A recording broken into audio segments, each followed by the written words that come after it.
ইসলামে অর্ধেক ঢুকবেন আর অর্ধেক বাইরে থাকবেন, এমনটা হবে না। অর্ধেক ঢুকছে আর অর্ধেক বাইরে আছে কারা? দেখবেন নামাজও আদায় করে, কিন্তু এই লোকের লেনদেন ভালো না, এই লোক সুদ খায়, এই লোক ঘুষ খায়, মানুষকে ঠকায়, চাঁদাবাজি করে, সিন্ডিকেট, দেখা যায় মানুষের হক নষ্ট করে। আপনাদের কি মনে হয় এই লোকটা কি ইসলামে পুরাপুরি ঢুকছে? জোরে বলেন ঢুকছে?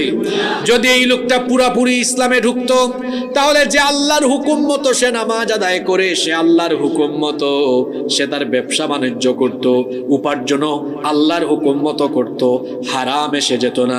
মনে রাখবেন, ইবাদত কবুলের পূর্ব শর্ত হলো হালাল খাওয়া। যে ব্যক্তি হারাম খায়, তার নামাজ, রোজা, হজ, যাকাত, ইবাদত, বন্দেগী এবং দুয়া আল্লাহর দরবারে কবুল হয় না।